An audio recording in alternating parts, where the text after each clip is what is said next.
ওসমান হাদির মৃত্যুতে সবচেয়ে বেশি ফয়দাবান কে হয়েছে বলেন? সবচেয়ে বেশি ফয়দাবান কে হয়েছে?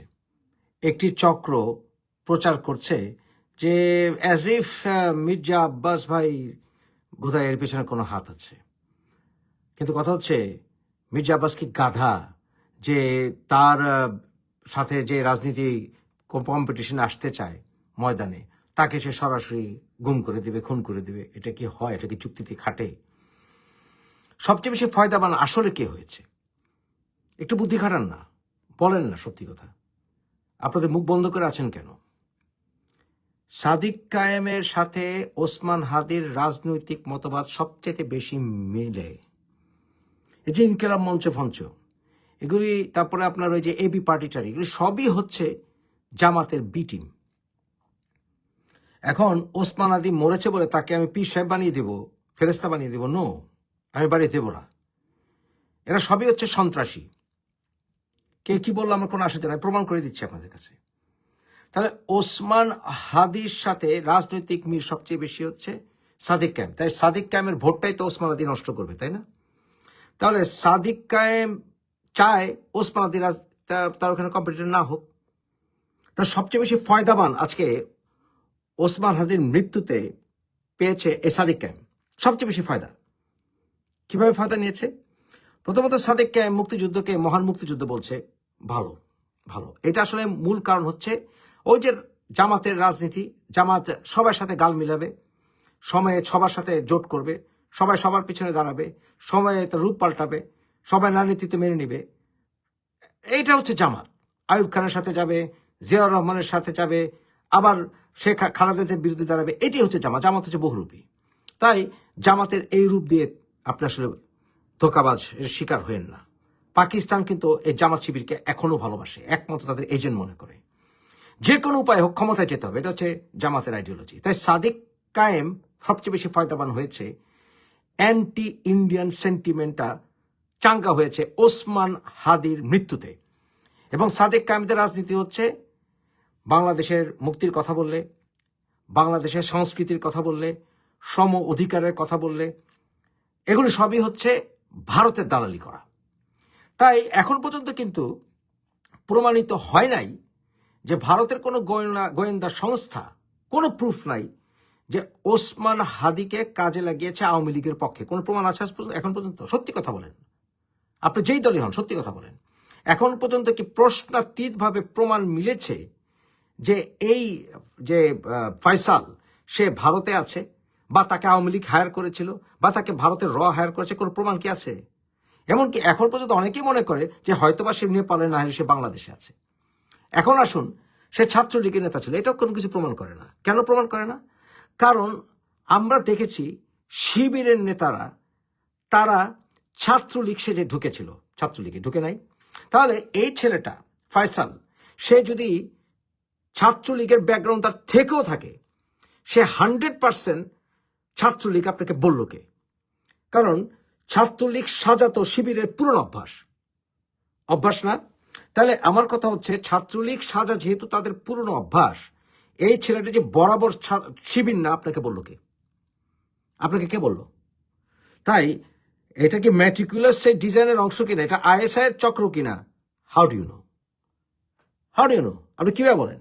তা আমার তো বরঞ্চ মনে হয় এটার পিছনে শিবিরের উদ্দেশ্য ছিল কিনা অ্যান্টি ইন্ডিয়ান সেন্টিমেন্টকে চাঙ্গা করা, ওসমান হাদিকে শহীদ বানিয়ে দিয়ে সেই অংশে, সেই মানে কনস্টিটিউয়েন্সিতে সাদিক কায়েমকে হিরো বানিয়ে দেওয়া, এবং ছাত্রলীগের ব্যাকগ্রাউন্ড ধারণকারী কোনো শিবিরকে দিয়ে হাদিকে হত্যা করা হতে তো পারে। আর এই আপনার ওসমান হাদি এ তো টেররিস্ট ছিল। টেররিস্ট কেন? কারণ আমি শহীদে মৃত্যু চাই, এ সকল কামনা করা কোনো ইসলামিক নয়। কোরআনে কোথাও নাই যে আপনি মরতে চান সুইসাইড স্কোয়াড করেন। আছে নাকি সুইসাইড স্কোয়াডের কোনো কথা কোরআনে? এগুলো অনেক ভিত্তিহীন এবং দুর্বল হাদিসের মাধ্যমে এগুলো প্রমাণ করতে চাই যে আমি মরতে চাই যুদ্ধে। আরে বেটা, তুই যুদ্ধে যাবি, তুই গাজী হয়ে ফেরত আসবি, তুই জয়ী হয়ে ফেরত আসবি, এবং তুই যখন বিজয়ী হবি তোর পরাজিতকে প্রতি তুই সদয় থাকবি। এটা হচ্ছে ইসলাম। তো তাই আমি গিয়ে মরতে চাই, তা মরে গেলে তো তুই আর জয়ী হইতে পারলি না। তুই শহীদ হয়ে গেলে তো গেলি, তুই তো হেরেই গেলি।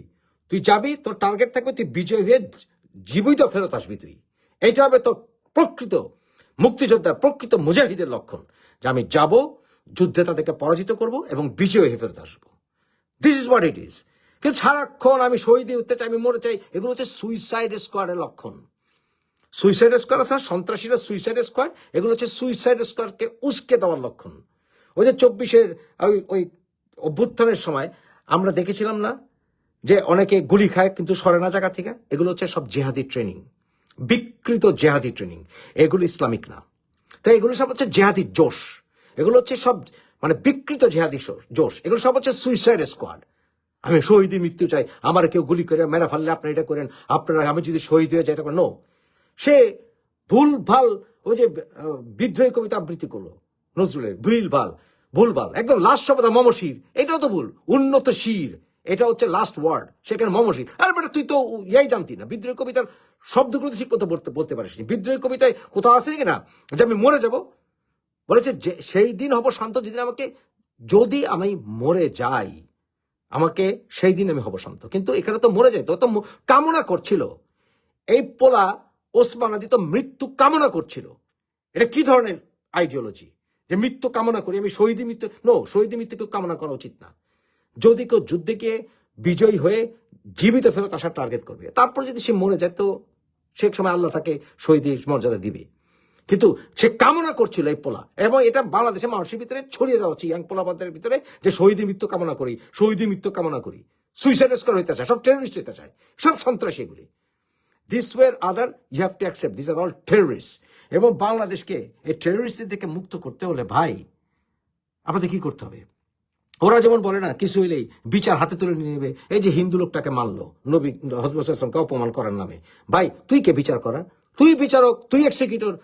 হ্যাঁ, একটা জোশ তুলে দিল, এ নবীর অপমান করছে, বিচারকের দায়িত্ব কোথায়? বিচারকের দায়িত্ব, তুই কি বিচারক? তুই হত্যাকারী, তুই এক্সিকিউশনার, তুই জাজ। এটা কোনো ইসলামিক আইডিওলজি হতে পারে? বিচার করবে কোর্ট, কে কি করেছে, কে কি বলেছে, কে কি করে নাই। এটা কি ধরনের আইডিওলজি? এগুলো সন্ত্রাসী তৈরি করার আইডিওলজি।